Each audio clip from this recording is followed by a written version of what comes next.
Oh, hey, welcome to C3 Pod. My name is Brendan Allen, senior editor at comiccon.com.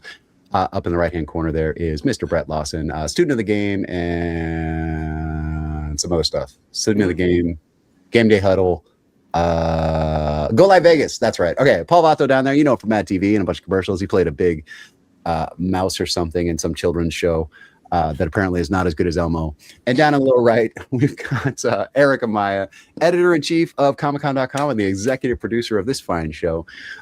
Dude, guys, I am beat. I am tired. It's been a week. I think people assume that because I do what I do that I'm a very social person, but being around people a lot really drains me. And I'm not wearing pants, and I won't be wearing pants for the next like 3 days because I'm staying inside my house. I'm not going to do shit, like nothing. But Brett, how you doing, boss? You guys wear pants on this show? Really? No, man, very well. It was definitely quite the haul. I was there with you for pretty much that whole, 5.5 day slog, but I mean that in a good way because in your convention space, you're very much used to it. I'm starting to become a little bit more used to it coming over from the broadcast side of things. But that was a lot of fun. It was cool. I'm not a huge necessarily diecast guy in terms of directly immersed in the community, but at one point I was. So it is a kind of cool nostalgic factor and just the conversations and just becoming a little more insightful to how the whole thing operates, both behind the scenes and how the sausage is made, and of course the performance aspect of it as well.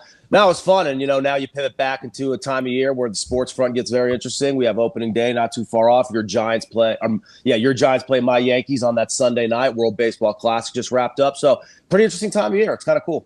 Yeah, I'm sorry. Did you say you don't know anything about diecast?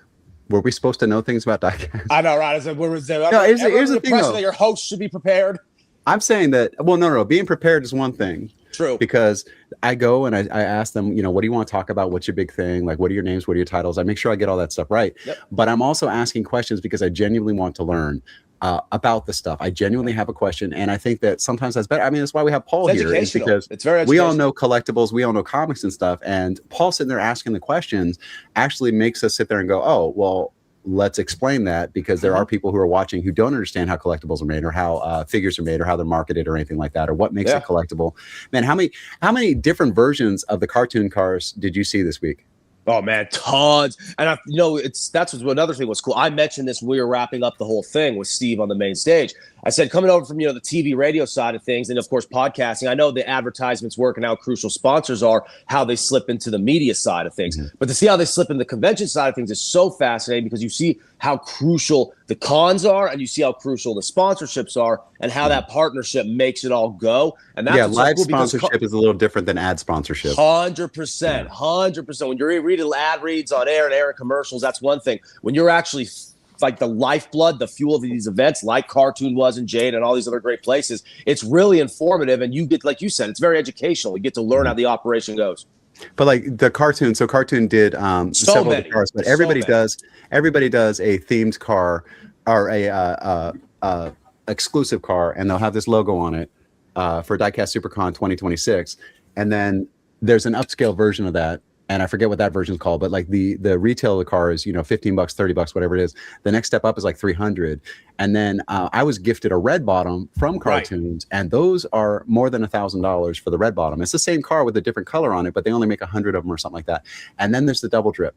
And at the auction, there was a lot of 3 cars. One of them was a double drip, one was a red bottom, and the other one I think was their standard line, but I'm not sure. And it had a jacket in there, and it went for $7,000 at auction. $7,000. You had the great dinner cars attached to the Hall of Honor ceremony by 64. It was just nonstop. I mean, if Steve was here, he could tell us a little bit more. Obviously, post-convention, Steve is going to be busy. Steve is not here. Let's go ahead. He had to do so much shit. Let's go ahead and run his 60-second ad that he sent us for what he's doing today, and then we'll get to Paul Vato. Hey, what's up, guys? I'm so sorry that I had to miss you again this week, but with 8 consecutive days of work on the DieCast Super Convention, I decided to take a day off, and I'm taking my kid, Knott's Berry Farm. That's right, we're at Knott's Berry Farm, and then we're going to be heading on over to see our friends over at Six Flags. But I just wanted to recap on the DieCast Super Convention real quick. 2 things that really stood out to me.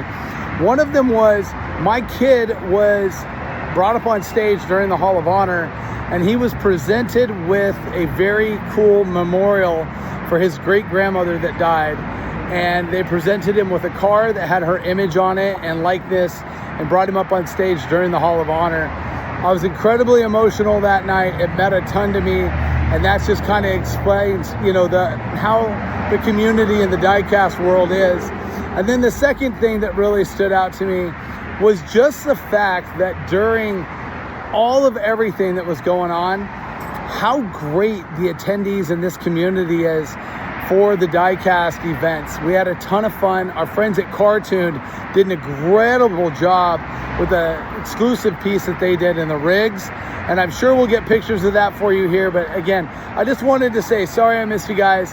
Thanks for checking in, and of course I'll catch up with you guys next week here on the C3 Pod. You know, I think he did it that way because he usually does Insta and stuff, but he forgot that we're in like Letterboxd for this. Right. Yeah, cool. All right, Paul, you had an interesting come up, and we're going to talk about that in the second segment. So we got your pictures queued up and stuff, but you can go ahead and plug it a little bit now. How was your week, sir? Oh, well, it was amazing, but seeing Steve just reminds me of how much I miss him, especially after your introductions, Brendan. But yeah, no offense. What is that? What? Nothing. Nothing. Once again, Paul Vato is super excited about the baseball season getting kicked off because he believes that sports is a uniting factor between blue collar and white collar, and yeah. Anyway, go ahead. It's theater for dumb people. I may have said that. Wow. And now it's pretty much. I cover it. I love it. Let me say I could not have been arsed to go to the Supercon, but I did get motivated and ended up going to Milwaukee for I think isn't that Milwaukee? Milwaukee. I just go to Milwaukee for HorrorCon 2026, where my friend Naomi Grossman was making an appearance, and ended up meeting an amazing bunch of people. If you're familiar with the movies like Friday the 13th and all these horror films, it was an amazing experience, and I can't wait to talk about it in the second segment. But yeah, it was, almost got caught in a blizzard, but luckily it missed Milwaukee, and I was able to get back to Chicago. There's snowback is on the ground. It'll probably be gone in a few days. And it just reminded me how much I do enjoy spending time here in the Midwest. Some of the nicest people, and just a great convention facility, and the Visit Milwaukee Bureau, amazing. Just met some great people, so I can't wait to talk about that. Did you get some new endorsements? Yes, yeah, possibly. I want to talk about CJ. I guess everyone's named CJ now. CJ, the gentleman that owns HorrorCon.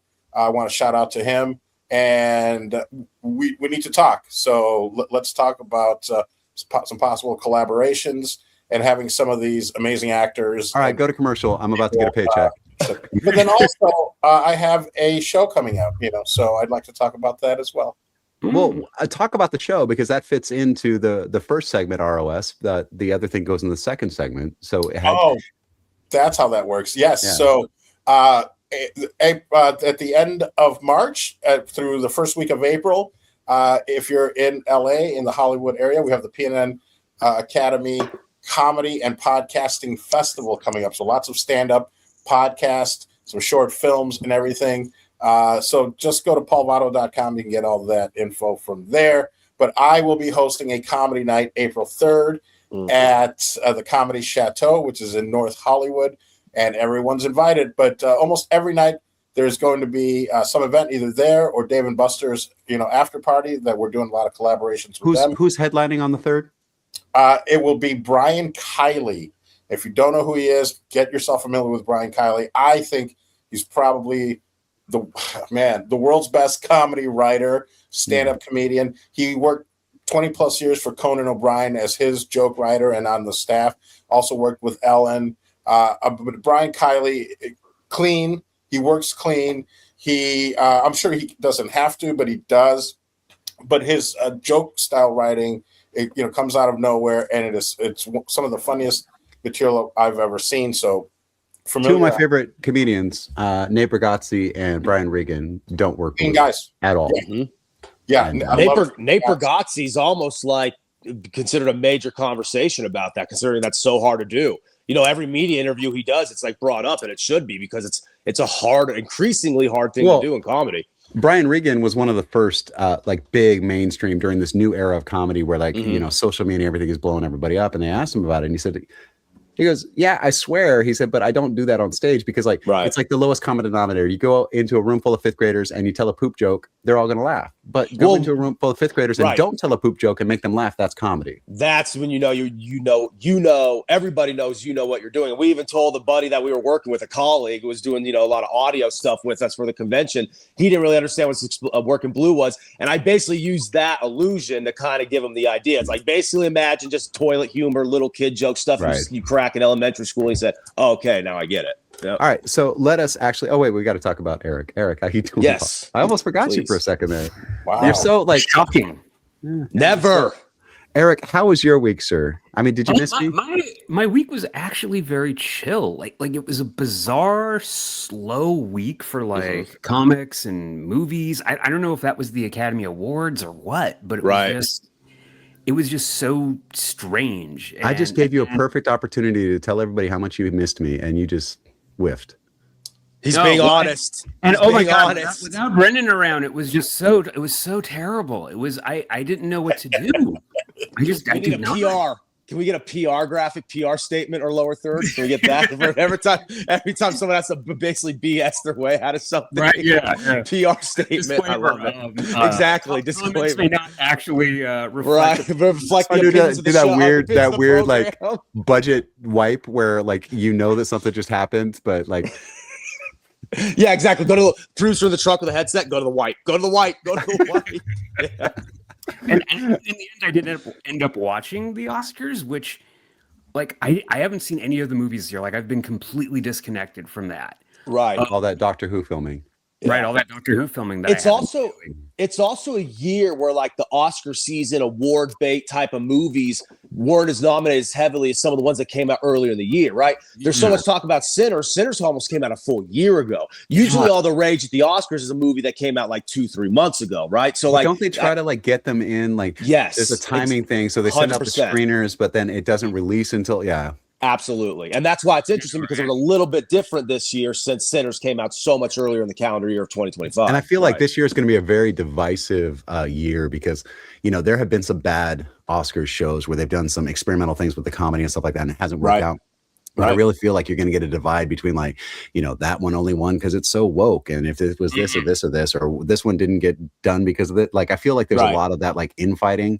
So I really hope that people can just be civil and enjoy something. Like baseball starting up. Like politics don't belong in baseball, so let's not do that. Let's just enjoy the game, Especially with a lockout pending. We don't know. Like, we'll get it again, but 27, it's going to be out. So 26, it's looking like a good year. Let's just enjoy it for what it is. I saw some baseball games at spring training, man. I got to tell you, every single player that I saw came to play. Yeah. And the clubs came to play. When I saw Ron Washington come out and sit behind that screen. So the thing is, like, where they put the on deck circle, right? Mm-hmm.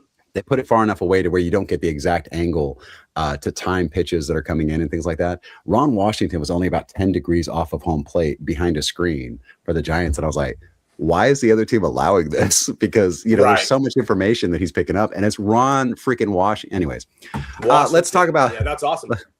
Let's talk about DieCast Supercon. Brett, we got a picture of you all dudded up, and we don't normally see you in a monkey suit.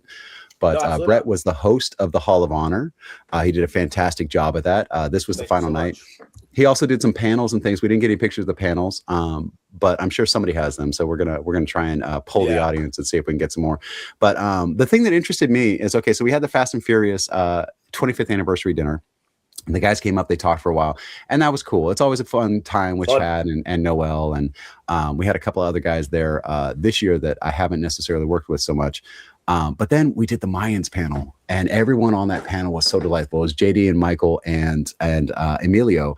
These guys, so we were also being streamed by Go Live Vegas.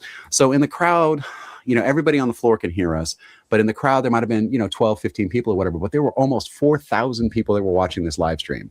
And I thought that was a big number. I thought that was massive. It was such a fun panel. The guys are really like, they're like a family. You know, they see each other a lot. They hang out, and on set, they were telling me like they would just be like, you know, sitting around, you know, enjoying their food or playing cards or shooting dice or whatever they're doing on set. And then it was time to go, and there was almost no transition because they were all pretty much like in character already back, you know, waiting for their scene to begin or something like that. So they're really fun to be around. But the thing that really got me, so this was a 4,000 viewer panel. Okay, 4,000. That's a lot of people. Mindy Cohn and Mackenzie Phillips. That was big. 41,000 live viewers. 41K. I thought it was a mistake. I went back to check the zeros, and no, they showed me. It was amazing. And that's the thing is like, you never know at a panel. And Mackenzie wasn't even going to be on this panel. It was just going to be, oh my God, I almost just, it was only going to be Mindy Cohn. And the thing that was interesting to me about this one is my brain had just had it. Okay. I don't talk a lot about my brain injury, but I'm going to now because I realized something this weekend. I try very, very hard to hide the fact that names are very hard for me. Dates are very hard for me. Like things are very hard for me because I broke my skull, and the frontal lobe is where you store all that stuff. And that's right where I broke it. But I was up there and I probably butchered Mindy Cohn's name about 6 times, and she just gently corrected me and went on with it. Yeah. And then Mad Mike was right. I've been working with Mad Mike for a while now. I know his name. I called him Magic Mike. That was, and she makes a joke. That. And she makes a joke, and then we just roll. And that's the thing is like, I spend so much time like hiding the fact that I have trouble. And I do all this prep and stuff because of it. And the prep is still there and the facts are still right, but the names are not. And just being there and letting it happen and knowing why it's happening and having people just accept that, like, yeah, this dude screws up names. It's cool. Let's keep going. Because the point of this thing is 41,000 people are here to hear Mackenzie Phillips sing the theme song to her show. Right. And the different things. So I had a lot of fun. This was the biggest shock of the weekend for me is how many people wanted to see Mindy and Mackenzie talk just about being a child actress, the things that they went through, their favorite cars came up. And then there was a little girl that asked Mindy to do the Velma voice. And that was cute. She's like, okay, sweetheart, now close your eyes so that you can see Velma in your head. And then she did a couple of lines from the show. It was fun.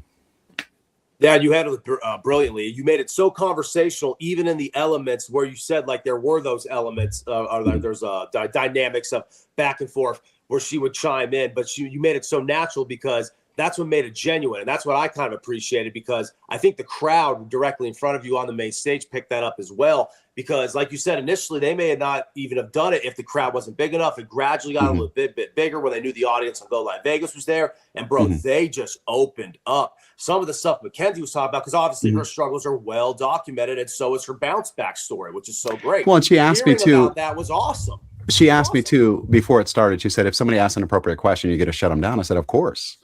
Because Mackenzie, you know, she is the daughter of one of the mamas and the papas.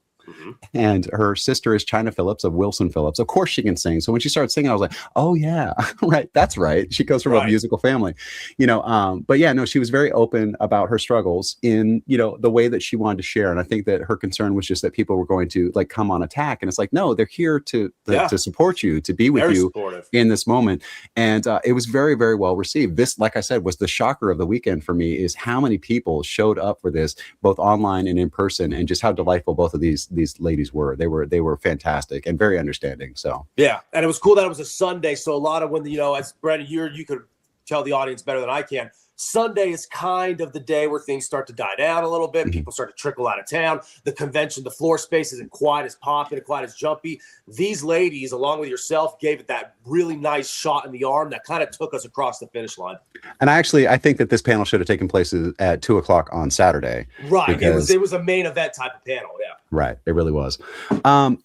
So we also, you and I hosted the VIP tour. And we didn't get to see Brock Racing Enterprises this year because Peter Brock was out of town, but they subbed in Counts Customs. What was your impression of the tour this year versus last year? Well, I'll say this, because last year, Counts Customs was incredible, right? If it stops at Count Customs, first of all, seeing the Toy Shack file. I've never seen the Toy Shack. I've only seen pictures. I've only heard great things. So get this kick off the thing at the Neonopolis with Johnny, getting to see that whole front was incredible. Pivoting the Counts Customs, though, I was like, wow, if the tour stopped here, this is all you really needed. But then we pivot to Atomic Motors, and I had not seen that yet, right? And you told me about it. You gave a really, really solid build up to it, to where I was anticipating something epic. And in terms of how you describe the layout of it all, it matched it perfectly. But bro, I was not aware of the sheer walk down memory lane. It was like a time warp. It was incredible, and it was just one room after the other. We walk in. I'll kind of just throw to you to let you elaborate on it more in terms of some of the celebrities. But in terms of like what we're actually looking at here, I'm talking one room in terms of like 1957 Coupe de Villes and Chryslers, and then you go in and you see the Roadsters, and then you go in and see the Rolls, and then you go and see the trucks, which are incredible, but they're all like, these are so modern. It's all like, it's not necessarily underwhelming, but you see these incredible trucks and you're all like, this is nothing because we were just looking at the classics. But if you were looking for a truck, this would be perfect. If you were looking for a bike, it would be perfect. There was so much there to like this process, and Mike giving us a tour, as you mentioned he should. And you could go kind of take it from here, but I just could not believe it. I literally was just photo. And like in some cases, compared to a lot of the guests on the tour, I'm not a huge car guy, but I still love the classics, and the classics were just beautiful. Whether you're a car guy or not, everybody's got their car that they remember from their childhood 100%. Or from a movie or something like that. Like I could sit here and go, what's your favorite car? And you might be like a DeLorean, you know, but no, Dr. Atomic is on Pawn Stars. Anytime they have a classic car come through or whatever, he's the guy that comes and appraises. He owns the place. But I told people on my bus too, I said, listen, sit down and eat the chicken, whatever. But you definitely want to get up and go do this tour. And we got Mike, and Mike is one of the guys that works there. And I don't know what he does, actually. I know that he works in the shop, but I don't know if he's a fabricator or what. But Mike is just one of those dudes with the joy of life and loves his job and loves showing people. He's got stickers made of himself, and he loves just saying hi. He took pictures of us from last year on the tour and then had us sign the pictures that he took last year. And he took pictures this year to have us sign next year. But Mike, man, he took us around. It's like, oh, yeah, that's Axl Rose's Cobra up there that we're restoring. And right next to that was the dude from Slipknot, Corey Taylor's car. And then, you know, you get into another room and there's it's an aircraft without wings. It's a Cobra kind of, but it's a one of one. It's, you know, made for like land speed, whatever. You can see the rivets on the body are recessed just like on an airplane. It's polished steel, just like an airplane. Like, and you're looking at it and you're like, I don't even know what I'm looking at, but I know that's like $1 billion. That's got to be a ridiculous, right? But then movie cars and stuff like that. It's a really fun place to go. And every car there that's not, you know, a celebrity's car or somebody's car that's being restored, because they do those services. They'll restore your car. They'll do repairs to your cars and things like that. They have a fully functional garage and restoration service. But all the other cars that are there, they're not some celebrity's car or whatever, are for sale. And you sit there and you look at it and you go, wow, that vet right there is $300 a month. And then you look at the price and you go, for the next 30 years. Right, absolutely. When you look at that 77 vet or even like the 95 Firebird, you're like, okay, wow, this is like childhood favorite. You're like, oh, that's right. But you know what's so cool about it? It's just like what Brennan said. It's the fact that they're there. The fact that you never think you'd be up close and personal. The place is as much a museum as it is anything else. 100%. I said that multiple times on the tour. I'm like, I feel more like I'm walking through a museum than a lot of apps as like potential purchase. But the fact it was both, and the fact that, as Brennan said, they'll restore your car. They're so passionate about what they do. They were giving the tour with like glee, like with happy, with like it was almost radiating off of them. It was so cool to see. Well, and then knowing, so I don't know if you knew who Mike was when we were going through and getting the food initially, but he's also there serving you like biscuits, like chicken, and like get your coleslaw. I don't know where that chicken came from, but that's got to be like the best fried chicken I've had in a minute. Right. They put out a great spread. Well, here's and, you know the difference between you got to see it. Between a decent chicken place and a good chicken place. When you ask for a breast, do you get the center breast, which is that little piece you're used to getting at the store, or you get the breast with the ribs on it and the rib meat and whatever, and you get that big old honking piece like that? Yeah. That's the best. All right. Yeah. So the second segment, we're going to be talking a little bit more about cars and something interesting, some collectibles that we don't usually talk about is stamps. And Lowrider is going to be featured on a Forever stamp. I think they actually might already be out now. So we're going to talk about those, and Paul Vato is going to give us a rundown on the HorrorCon after the break. Peppermint Patty's the worst. Comic-Con.com, your daily comic convention online. Insightful reviews, previews of the comics, toys, and games you need to know. Delightful chats with luminaries from around the geek spectrum. In print, on video, and everywhere in between. The show never stops on Comic-Con.com. All right, welcome back. Everybody except for Paul Vato, apparently.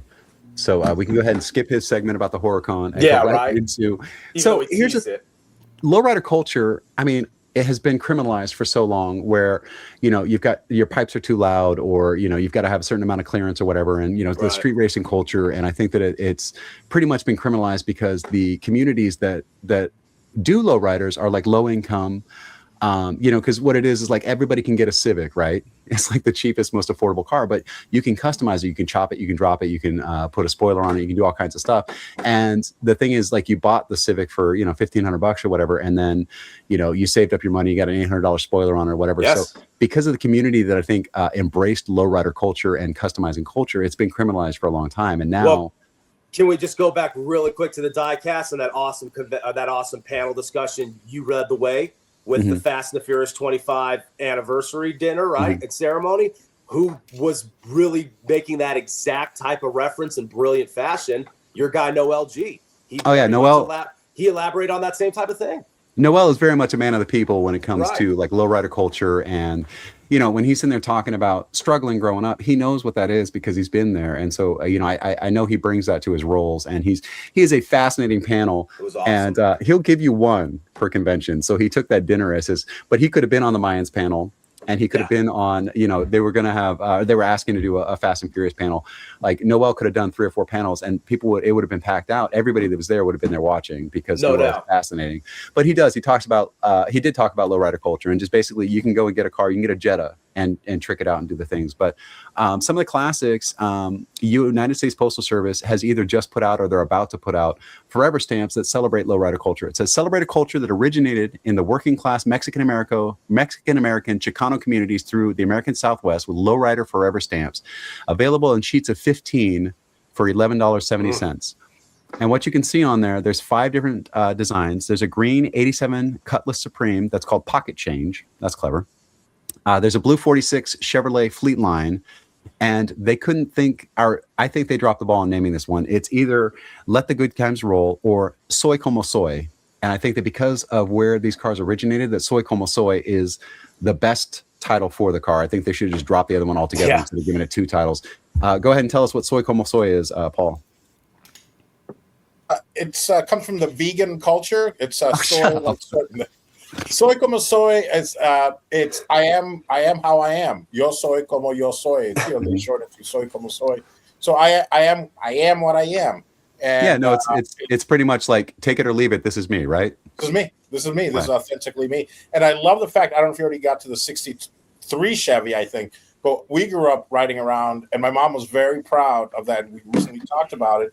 She paid in cash, she was proud to tell me, for a 1962 Chevy. So we grew up, even though I grew up in the 90s, we grew up riding around in her 1962 Chevy Impala, which wasn't tricked out or anything. It was a functioning car. So I've always had an affinity for that 62, 63. Well, they got 3 Impalas right now. There's the red 63, and they call that one El Rey, which is the king. Yep. There's an orange 64 that they call the Golden Rose, which orange and golden, but I'm with you. And then there's a blue 58, which they call 8 Figures, and I like that name a lot. Soy Como Soy is my favorite.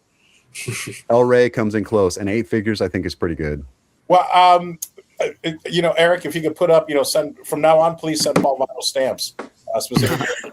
But this is a collectible that we don't really talk about, and it's been around forever because the original printed money in this country was like a stamp. That's what it was. It was literally a stamp. Currency. And they've been used for trade. They've been used, to mail packages. But you find an error stamp, and that's worth more money than a regular stamp, or uncut stamps, or it's actually one of the oldest collectibles in the world. No doubt. And we have just never really talked about it. But here is a thing. This is a very modern thing. This is a very newly accepted thing. And you see the sheet, they put the detailing around there that looks like the detailing on the cars and stuff. They have really marketed this to the car community, to the stamp collecting community. And then it also just works as a stamp. If you buy forever stamps today and you hold on to them for, 7 years, because who mails letters anymore? It's still, the forever stamp is still, because I remember stamps used to be 11 cents, and they were 15 cents, then they were 17 cents, and they were like, okay, well, we're going to charge a lot more for the stamps now, but if the stamp price goes up and you have these, it's still going to be good, because it used to be if you had an 11-cent stamp and the stamp prices changed, you had to go and buy a 3-cent stamp to make up the difference. Yes. No longer with forever stamps. So it's like that thing of buy low and then use on your letters when it's, later down the road when it costs $1 to send a first class just envelope. Right. That's kind of what makes it cool, especially the collectible. They must increase in value even more exponentially, because you just said no one's mailing stuff anymore. So, I mean, it's really becoming archaeological. Yeah, I mean everything is you email it and print it out if you need it, but right. But the reason why art form. Old sports cards are so valuable is because they're made of paper. They're literally made to be destroyed by children. So we used to put them in our bike spokes and things like that. So the ones that did survived by some miracle, and that's why when you find a Mickey Mantle that is a grade 2. Right, it's still worth $100,000 or whatever it is, and I'm just pulling numbers out of my butt. I'm sure that Steve would actually know how much that's worth, but because they are designed to be destroyed, they are designed to fall apart. If it gets wet, it's ruined. Right, that's why old baseball cards. It's my personal opinion that like things that are made to be collectible, unless there's something very strange that happens, they're not going to retain their value. That's why if you got a $400 car at Supercon and you were going to sell it and not just keep it because it makes you happy and put it on, on a shelf in a special place, that you have to sell it like that week while it's still popular. Same thing with the Labubus and with the new, because you have a baseball player that goes out and, shows his ass in public and all of a sudden his card plummets and you spent $1,000 on it. It's not worth $1,000 anymore. It's worth whatever somebody will give you who doesn't care that he just showed his ass. Right. And that's why stuff like that that is, in a way, on paper, whether it be a game program, a ticket stub, a card, a stamp, something you could hold and something that's meant to be destroyed, but kind of has a historical document artifact, we're finding this in a treasure chest, Indiana Jones style almost, pulling it out. It has a real added element of it, of mystique almost, and that's what makes it so cool because someone else decades ago, maybe even damn near a century ago, was holding this artifact. The things from this era, I think, that are going to be collectible are going to be like super weird, like just run-of-the-mill stuff that like you would never expect because it didn't survive because nobody thought to collect it. Right.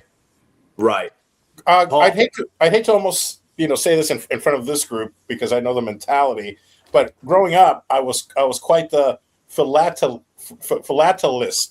Which I love collecting stamps and learning about them. Is that what it's called?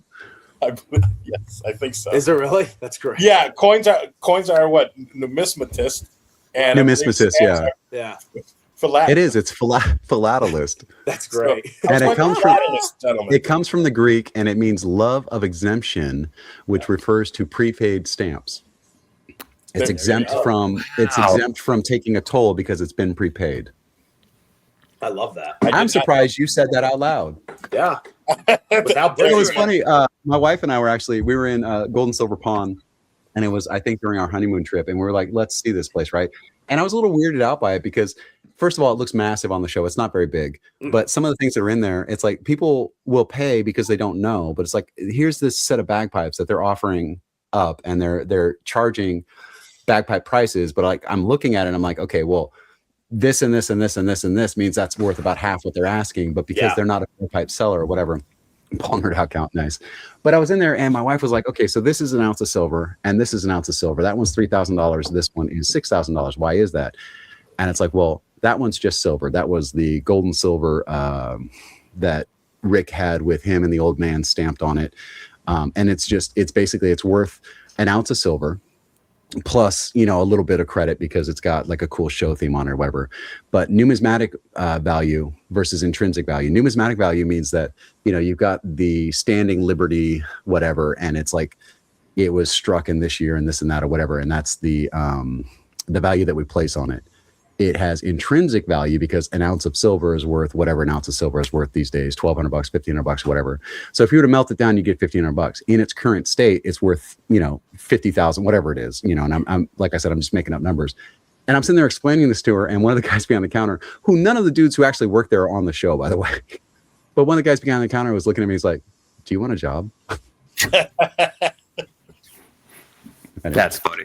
Okay, but now that you've said that, I feel like your earlier thing about, it's going to be this thing that no one thought to collect. It's going to be those 2024 pennies. Yeah. Yeah. Right. It's going to be the last struck pennies in Denver or Philadelphia. Yeah.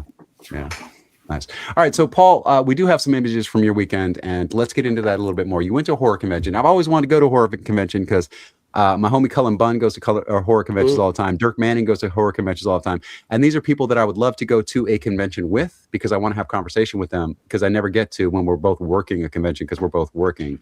But there's one in Arizona. There's one in Texas. There's a big one. You were at one in, where were you? Milwaukee.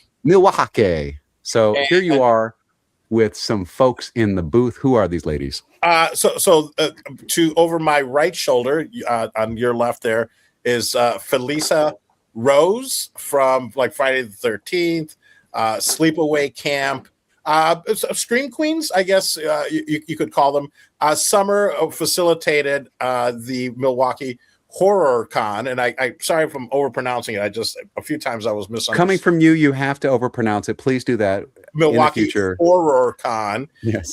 And then Judy, is it Aronson also? Who goes, I mean, I was hitting on her. I'm like, oh, here's a nice young lady in her 40s.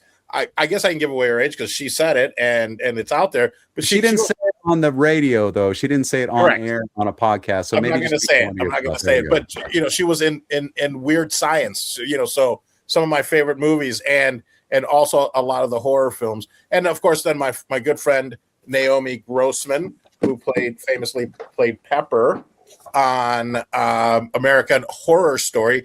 And to shout her out, coming up in April, she has her show, which is American Horror Story, and it's a hilarious one woman show. So if you get a chance, I can get you more information on that if you guys want to. If you go to paulvato.com, it'll be there. But or I'll get it for next week. But Naomi's doing her own one woman show, which she just did in Edinburgh at the festival there. So it's a hit show. If you meet her, she'll probably give you some stickers like you see me wearing there. I'm a Pepper, and my phone here. She plays Pepper, and it's amazing that somebody so beautiful then can be made up to through prosthetics to look like this character Pepper on American Horror Story. So much so that people don't recognize her, that they actually gave her another role in American Horror Story, maybe like season 7 or 8, a totally different character. Not in makeup, my gosh, that's makeup. Her. So that's her. That's Naomi Grossman. Yeah, and I've known since the Chicago days, but really since I moved to LA in 2000. She'd already been there since maybe 97. Listen, if you are like watching this, I need you to go to Google and put in American Horror Story Pepper and see this lady side by side, because this is amazing. And I know who they did her up as. That's a circus sideshow. And there were two brothers that they dressed up as little girls for some reason, that had these pinheads and had the exaggerated features and stuff. This character is based off of a real sideshow that was a pair of brothers. But dude, that is something. That she doesn't look anything like that. Exactly. But it's incredible what prosthetics can do, but also her acting. And I think part of the reason is because of her improv background. I'm sure that helped get her cast as the role of Pepper, because a lot of it is just action and it's not, or grunts or things like that. But yeah, I'm pretty sure it was maybe based like on the movie Freaks, if you remember that movie. But yeah, there's that character and that has there it is. There it is, side by side. Look at that transformation, y'all. Goodness gracious. Yeah, and she's an incredible actress. I did interview her a little bit about what it was like to be number 1 on the star meter on IMDb, which is it's a huge deal. Like you said, she was literally on top of Brad Pitt and all these other celebrities. She was number 1 because there was she wore a see-through dress to maybe the Academy Awards or to the Emmys or something, and so she had a lot of heat. Everyone was looking her up, so she rose to number 1. I've gotten up as high as 160,000, and I was so proud of myself because in the grand scheme of things, how many actors are there? How many people really are on IMDb? Maybe a few million. I don't know, but so to get up to the 5%, 10%, but then to be number 1 is such, I think, in the industry, such a big deal in acting and all that. So I was very proud of her. And this was a few years back, but it's still, I wanted to find out and kind of get to the bottom of that. But yeah, that's Naomi Grossman, and she was kind enough to sign this and say how we turned it up this weekend at Milwaukee. She must have been doing a character study or something for the next monster she's playing on the show, because nobody willingly hangs out with Paul. I knew I should not have brought anything up. She was immersing herself in the method. No, you know what I love about Paul, and this is something I'm gonna publicly give this praise, is that Paul has honestly done his best to reach out and become part of the communities that we talk about a bunch. And every time we talk about something interesting that Paul finds interesting, he goes out and he tries to learn more about it, and he shows up to these conventions and stuff. Here's our friend Bud from Married with Children. Dave Faustino has a comic book. So here's Paul going, hey, I'm thinking about writing a comic. I want to do this thing, whatever. And Faustino's like, hey, I got one. And so Paul is doing the market research and things like that. And he's going and doing the damn thing. And I respect that so much because you are so open to these ideas and concepts and communities and fandoms that you've never, immersed yourself in. And as you learn more, you're becoming more interested and becoming part of the culture. And I love every bit of that, man.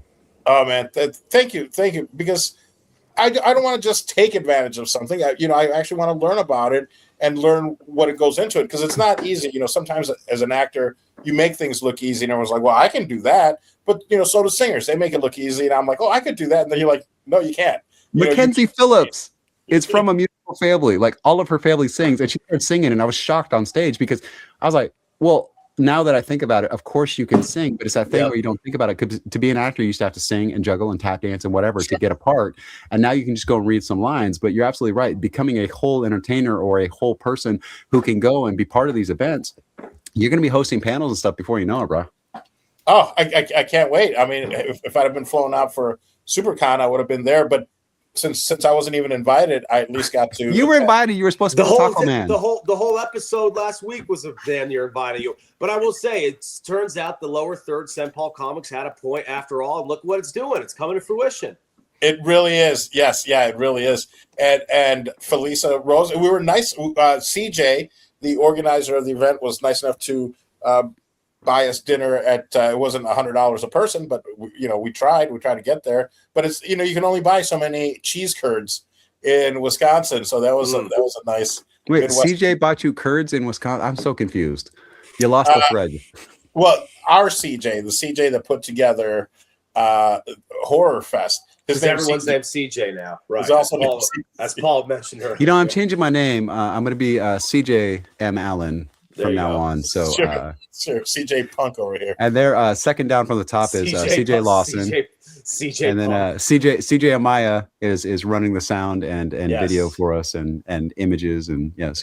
CJ Johnson, I like. And CJ Vato. That sounds like an author. AKA Comic Junkie, the classical age. So yeah, that's Judy Aronson. Let's see. You know what? I did write down Friday the 13th. Also the final chapter, Weird Science, American Ninja. So, I mean, you come out to these festivals and these expos, and you can meet these amazing actors that we grew up on. Mm-hmm. And for me, it was just wonderful to kind of be on the inside because of my relationship with Naomi. Well, speaking of that, like that was one of the things about the convention is like everybody's got a favorite car, right? You go to Atomic Motors. If you have a car that you remember from your childhood or whatever that really spoke to you, I bet you they have it there. And that's just the thing that's so great about it. But when I told Johnny Jimenez from the Toy Shack, and I love Johnny so much, but Johnny does, vintage toys. And he always says, I don't sell toys, I sell time machines, right? Mm-hmm. When I told him that Mindy Cohn was there signing, he was like, what? Where? And I'm like, right over there. And he goes, how much is it? It's, and I told him the prices or whatever. He did not walk. That man ran across the show floor to get over there and talk to Mindy. He paid, he got his signed autograph. He took a picture with her. And it's just that joy of like, here is a childhood memory, something that you grew up with. And here it is right in front of you. Here is this person that had an impact on your life right in front of you. And who would have thought Mindy Cohn is the one that popped Johnny on that weekend? And it's a testament to how like the longevity and the staying power that show has had, because it's it's been referenced time and time again, but it's more so any 80s, 90s type of sitcom can be kind of referenced in a throwback manner.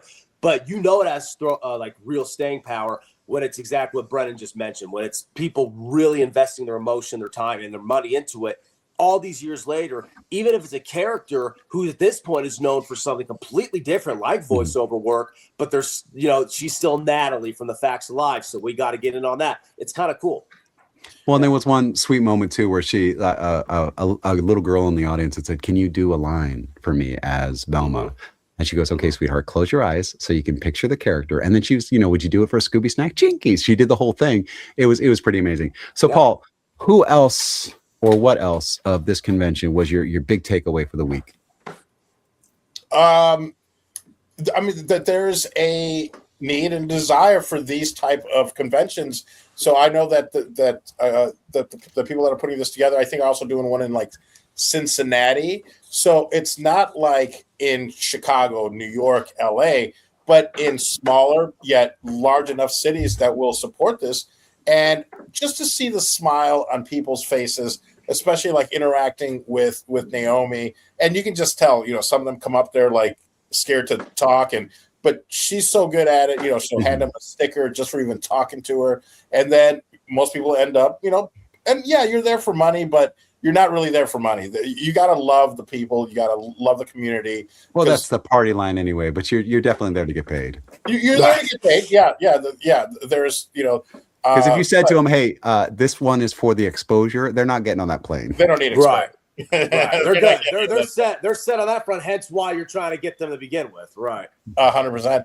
But the nostalgia factor, like that Johnny went through, same with me. Just like looking at all the other people that were there. The first Jason Voorhees. There's also a little kid who plays Jason Voorhees, and he's got a huge following. So I guess if you look up Jason Voorhees, you'll see a smaller kid, who that's his thing. There's a whole room dedicated to Jason Voorhees, and Michael Meyer characters and all these things. But speaking of nostalgia, same like Natalie Green, or from the Facts of Life was just like, oh my God, it brings back so many memories. I did a game show called To Tell the Truth, and one of the judges was Kim Fields. And when I heard be there, I was, and most people, you just say Kim Fields, they're like, oh yeah, Tootie from Facts of Life, and that's our nerd out count. So man, it just brings back so many memories. Have you ever seen my my COVID masks that I got made? Keep telling your story. I'll be right back. Jason? No. Yeah. Keep telling your story. I'll be right back. Eric, I was going to ask you because I want to get you in the conversation as well, and you work this hobby plenty. Have you ever had or is there someone on your radar that you want to have that nerd out type of holy crap, is this actually happening? Because again, we're professionals. We don't want to get too starstruck, even if we don't show it. But in the back of our minds, we're thinking, wow, that's freaking cool. Is there anyone that sticks out in your mind, or is there anyone that you would like to see or interact with at some point down the road? I mean, for me, it's all Doctor Who stuff, right? And that's what I figured. Why I go to that Doctor Who convention is because you do get surprising amount of quality time with talent, and so it's like with your co-stars. Not this past year, but the year before. Right. I went to this evening reception, right, where it's almost like a roundtable interview situation, but it's fans and one member of talent. And there was a classic Doctor Who series actor named Katie Manning, and she was the last person to come to our table before the reception ended. And when they called time, she was just like, "Everybody, you've been so lovely. I just want to hug you all." And the fact that I actually got a hug from her is awesome.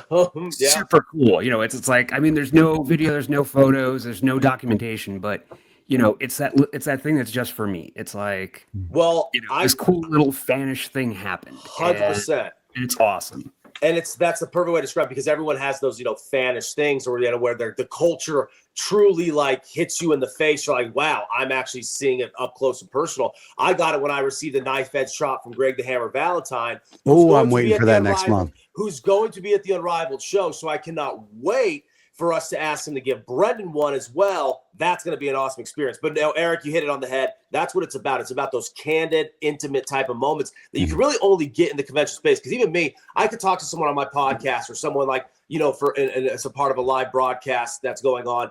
And it's fun in the sports world. But even so, a lot of times there's some distance. You get them on a webcam, you get them on the phone. Sometimes you get them in the studio, but a lot of times they're just doing media rounds, and you only get them quick anyway. The convention, you truly feel like they're carving out time for you. Right. So during the pandemic, Jason Baker and Tom Savini, so Tom Savini has a special effects shop where he teaches kids, or I say kids, but he teaches people how to do practical effects for horror films, right? Because Tom Savini, I mean, he's a legend. But then pandemic hit and they couldn't get any like movie gigs and stuff. So he put his students to work making these masks. So this was my first one, and this is the Voorhees aged one, right? So they had this version, which I bought. And then they started with a blood splatter one. So I had to get that too. So this one is the same mold, but they're all hand painted. Wow. You know, they're made under Tom Savini's supervision, and he would sign it for you if you paid an extra whatever. But they also have this thing inside. There's the mask, which I haven't cleaned in a while because these are hanging on my wall now. But you can rip that out and wash it and put it back on there. And then they also had a chrome version. So I had to get one of those. Oh, I'm going the wrong way. So there's that one. This is how I would show up to Costco, y'all, for a solid 18 months. And then I sent them a message and I said, hey, I bought 3 of these masks. I think it'd be really, really cool if you guys made a Freddy versus Jason one. And so they obliged me, and they made a new version that had the 4 drag marks across it. And that's the thing, is like, they're doing it for the students who can't get work because pandemic's happening, nobody's filming. They're doing it for the fans who want to go out and do the things but want to be safe and also want to look cool. Dude, I bonded with so many people over these masks from 6 feet away. They're like, hey, that's a cool mask. Where'd you get it? I'm like, Tom Savini. Jason Baker. It's called Colossum Studios, I think. And I was like, hey, this is where you get it and whatever. But like the produce guy at my grocery store, I've been going to the same grocery store for 10 years. He never said a word to me until I came in with that mask. And now we're buddies because he loves horror or whatever. But it's just one of those things where, like, you know, you see this, you know exactly what this mask is with no context whatsoever. And when you're talking about the actors and things that are in, you know, the early Friday the 13th movies and stuff like that, you recognize them when you see them. You're like, oh, that was the 3rd kill of this one. They were off doing this, and this is right. So it's a very cool thing. And what's cool about it is at a time where literally, what was it called? Social distancing. Even though you were following what was at the time the protocol, you were breaking down literally at the time, Brennan, social distancing. This was at a time where people were not talking to each other at all, trying to avoid any type of interaction. Even if they did have physical space apart and a mask on, people were not talking to each other. So the fact that you broke that barrier down by you know, establishing a bridge because it's something that really sticks out in their mind as fans, that's what literally fandom's all about. That's why it's a quote unquote culture. Right. And Paul asked in the notes, but didn't ask out loud because he's a coward sometimes. I think they were like $60 a piece, which is actually also very reasonable. That's very, very affordable for somebody to get. And because it's such a pop culture thing, because it's such a cool thing, you really feel like, dude, Tom Baker touched these under, you know, and Tom Savini very, very well may have. Tom Savini was guiding the whole process, but I know that Tom was involved in the actual physical production of them. He greenlit them. Yeah. And, Paul, wait, no, it's Tom Baker, right? Tom Savini, Paul Baker. Yeah. The name thing. So anyway, Mr. Baker, whatever his first name is, and I'm going to feel really bad when I figure it out again. But, you know, he's physically making them, and Tom was supervising and definitely was there during the process, making sure that it fit the quality of what he would put out. So it was a very, very cool enterprise. Yeah. All right, so I think that wraps up our second segment. When we come back from the break, we'll be going into this week's Comics Keys. And of course, Steve is gone on a week when it's mostly DC again. Yeah. So he's going to come back and it's going to be all Marvel #1s, and he's going to be pissed at the world. But we'll see you on the other side of the break. Peppermint Patty's the worst. Comicon.com, your daily comic convention online. Insightful reviews of the comics, toys, and games you need to know. Delightful chats with luminaries from around the geek spectrum. In print, on video, and everywhere in between. The show never stops on Comicon.com. All right. Welcome back. So we're on the third segment now. I do want to give credit to Jason Baker because I feel bad for butchering his name. I do have an issue. I broke my skull. Names are hard for me, but I want to make sure that I got it out there. His name is Jason Baker. And one of the interesting things is if you go to Jason Baker's IMDb, he's on a ton of horror films for doing the practical effects. There are almost as many WWE PLEs, as they call them now, as there are films on there, because he has made the mask for Triple H. He's made the masks for American Nightmare Cody Rhodes. He's made the mask for Bray Wyatt. He does a bunch of their props and stuff. He's a huge wrestling nerd. Actually, you know what? I'm gonna send a text. If his number is still the same, hopefully he didn't change it after pandemic because I bugged him so much. But if his number is still the same, I'm gonna see if we can get him on because he's got some awesome. Yeah, that'd be cool. What's his number? What's his number, Brandon? Oh yeah, let me just read that out on the air. Yeah, on the air. Throw it out there. because that's how that works, right? Yeah, Let exactly. let me just give you everybody here. Let's just put all of our cell phone numbers out, and every celebrity that we talk to frequently for shows and things, because that's going to make us really popular in the industry. It is funny. I'm actually going to say that right now. There's been times where I've like, especially when I was like active, when I was producing, even before I was a full-time on-air guy, and I would just go through my contacts as of various people at Fox Sports and ESPN and CBS, and all like, if I was like really, really like messed up and like really wanted to do damage, I could do so much, obviously damage my own career, but I could make so many things uncomfortable for this person. And it's like a thought that everybody has. You don't do it, obviously. What was it? It's realizing, wow, I actually have a lot of people in my phone that could be a little dicey if I'm irresponsible with it. So it's a great observation by Brendan. It's like, it's one thing you have to really be responsible with. But like, what was it? It was Roger Rabbit, right? Where somebody put Michael Eisner's real phone number on the graffiti on the wall. The head of Disney, yeah. Yeah, exactly. they had to like digitally erase it because he was getting calls at home from fans and from like detractors and stuff as well, who was like, and it's just like, whether they're well-meaning or not, nobody wants to get 400 calls from strangers. Exactly. It's like one of those things. It's like John Cena, how he follows literally every single person on Twitter who follows him or whatever it is. It's like damn near. It's like you look at John Cena's followers compared to following. It's almost like on par. I need to get one more follower right now. So John Cena on the internet. There you go. Yeah, I was like, maybe he changed his ways. I remember that used to be how it was. But Paul, I think he follows me, and I was like, oh, that's weird that John Cena would follow me. Yeah. But then I also have the Barack Obama. The real Barack Obama follows me, and I don't know that. I have no idea how that happened. He must have seen some of my work. It was like, this kid from Chicago was brilliant. And then who else? And George Lopez is kind enough to like pay whatever I charge a month, like a subscription on X. Maybe he doesn't know it, so I shouldn't even put it out there because I don't want. I love how George Lopez got top billing over Barack Obama. Well, he's spending $3 a month to follow me, so yeah. Well, my favorite follow that I ever got just happened this weekend, where Emilio Rivera, I tagged him in one of the pictures, and Emilio followed me, and I was like, wow, that's really cool, because he just seems like a really genuine dude when he was talking or whatever, and I was like, it's very humbling to get those celebrity follows, especially when you've actually interacted with them. Like if you hit John Cena and John Cena hits everybody back, that's one thing. But when you get a celebrity follow in the wild, that's something different. And so I get you with, did you say it was Carlos Mencia? No.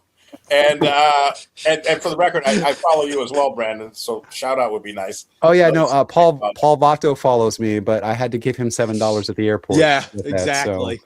Nice. Exactly. And by the way, I'm still scandalized by even mentioning Carlos Mencia. That is right. Eric's jaw dropped. Okay, so here's a funny one actually, and it's funny because I got 2 celebrity follows this weekend, and one of them I had to explain to my wife because there are lots of different people that come through the Nerd Bar. There are many celebrities, professional wrestlers, things like that. That's where we hung out with Sabu and stuff like that. He was always at the Nerd Bar. So we were sitting there and we walked in. It was Johnny Jimenez and Brendan Vatuski and I went to the Nerd Bar. And Johnny Borchata owns the Nerd Bar, and he's sitting there talking to these ladies that are bowling. And they said their names, or he told me their names or whatever. And I was like, hey, cool, whatever. And one of them is talking about how much she loves to cosplay. I was like, cool, we have this event coming up. She goes, oh, well, I'm going to this other event, but here, I'm going to follow you right now. And you send me the link, and we'll see if we can't come out for a day or something like that. So I sent her the link, but then I looked at her Insta, and she's a very famous adult star that I did not recognize. And it's just that thing where it's like, now I am following and being followed by an adult star. So when I came home, I was like, yeah, Emilio followed me, and so did Rosalind Spinks. And then I had to tell my wife. Which one's the porn star? Yeah, right. Figure it out, Paul. But yeah, no, it's just that thing is like, people interacting or whatever, you don't see them in context. Because the other thing is Michael, was it Michael Irby is his name? Let me see. I think it's Irby. But he's on the Mayans, and he's the, Michael Irby. So I'm sitting there talking to Michael Irby about the Mayans. And then I'm looking at his headshots that he has there for sale that he'll sign for you. And he's wearing dope ass shirts, and like 3 of them. I was like, dude, I love that shirt. I love that shirt. I love that shirt. And he goes, yeah, that's the shirt that I wore as the gay gangster lover of the bald guy in Barry. And I was like, oh my God, that is you. Because out of context, it's really hard to contextualize somebody somewhere else. When you're seeing them as a Mayan, they're a Mayan. And when you see them on Barry, it's that character, but they're so good at transitioning from their personal life to the character to another character that you see them out of context and you just don't put it together. And immediately once I saw that it was Rosalind Sphinx, I was like, oh, that's Rosalind Sphinx, because her face is, it's out there. You see it. And it's just one of those things where you see somebody out of context. And again, it's just like, no idea. Well, I mean, even when Paul was, even on the other side of the break or before the break, when Paul was breaking down HorrorCon, you had even reacted to it live in the moment, like right with the American Horror Story stuff. It's like, wow, that just is a testament to how great of a job the makeup crew has done and how great of a job our performances is. Right. 100%. All right, let's get into this week's Comics Keys. The first one up is Detective Comics number 1107. This one has a first appearance in it of a character called Arabella, and it's as a homicidal teenager. And I don't think that's very far off of reality. Most teenagers that I've met are this close to being homicidal. Anyway. So it says guest starring Green Arrow and Black Canary. The Dark Knight detective is hot on the trail of an abducted teenager with a mysterious past, but he's found himself at a dead end. In a rare moment of desperation, Batman teams up with Black Canary and Gotham City's newest resident, Green Arrow, to investigate a case with unexpected and terrifying implications for Bruce, Dinah, and Oliver's shared history. Will this trio be enough to rescue this girl? And I hate it when these go so long. It's 300. We would pay somebody to write this for the site because it's so long. You put a couple images in there, we have a review.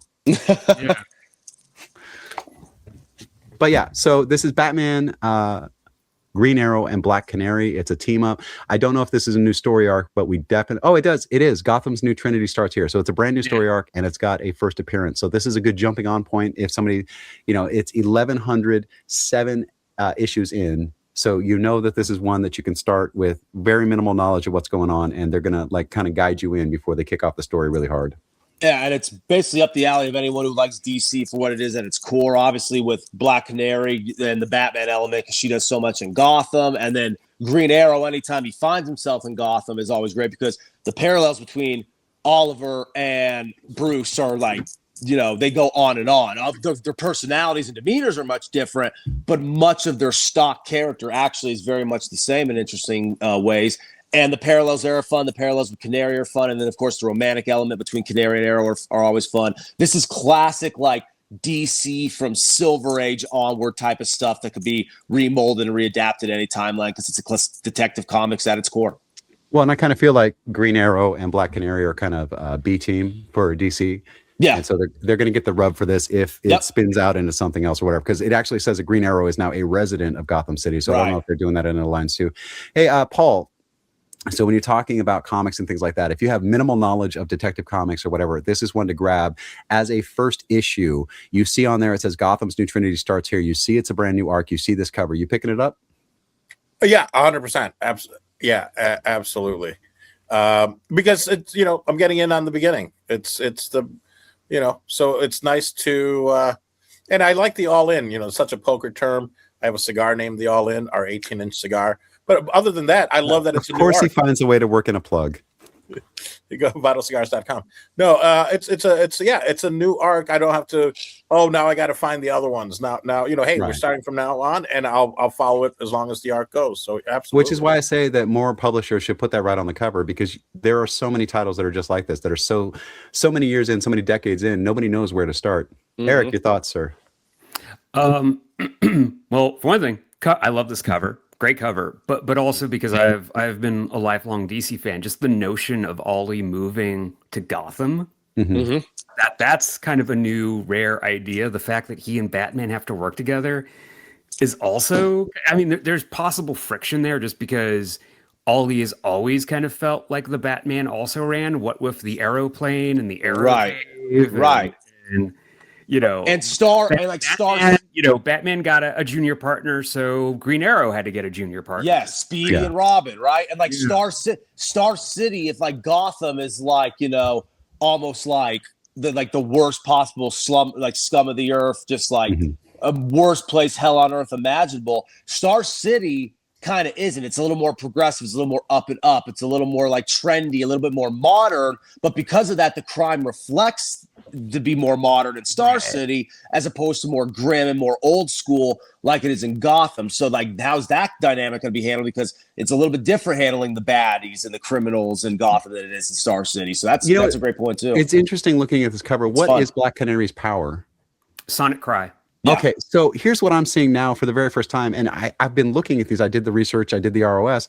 Is you've got these ranged weapons for all of them. They're flying right at your face. So those concentric rings are her using her sonic power. There's a batarang, and it looks like a deer point. That's not one of the explosive heads or anything like that. But I'm just realizing that all of their weapons are aimed at me. I'm dead at this. I mean, right? Because so this is the last thing you see before you get murdered by these three lunatics in spandex. Yes, run around. I think they all have the up criminals rule, though. So I don't know, dude. That is says the batarang is going to knock you out, and the arrow is actually going to trigger with like handcuffs inside of it. No, that arrow. You see those blades on the side? Those are razor sharp. Those are designed to puncture and to stay. Flesh. Those are designed to mutilate flesh. No, but it is interesting because it's the Oliver, not so much a canary, like never. But of course, the Batman do not kill thing is almost becoming self-parody because in the comics, have you seen that video that somebody made about that? Right, like in the comics, it's like I've got a rule where I don't kill, and it's like, dude, this guy over here is definitely dead. He goes, no, he's sleeping. 100%. Like there's such violent things, like you explode somebody's liver with a punch and then throw them off a roof. Like they're gonna die from those injuries. Exactly. They may not die right in front of you on the spot. Right. It could have been more merciful if you had slit their throat. I'm just saying. 100% like that, and that's one thing I like about how some shows kind of joke, like when Daredevil was during its Netflix run. Like they were joking about like how, they're criminals, but at the same time, you're doing stuff to them that actually is way worse than anything they're doing to people. Obviously, they're said that depends. Some things are heinous, but when you're in your caving guys' skulls in and putting them in comas, you're all like, dude, he just like robbed a guy. You know what I'm saying? All right, next one up is a collaboration between the big two. It's DC Marvel. They're doing Superman, Spider-Man #1. This is a one shot. I believe it's oversized, and I'm going to tell you why. Because half of the solicit is just the teams that are working on this. So Superman, Spider-Man is the main story, but they also have one with secondary characters, and there's several of them. So the writers are Mark Waid, Tom King, Matt Fraction, Sean Murphy, Gail Simone, Christopher Priest, Greg Rucka, and Jeff Lemire.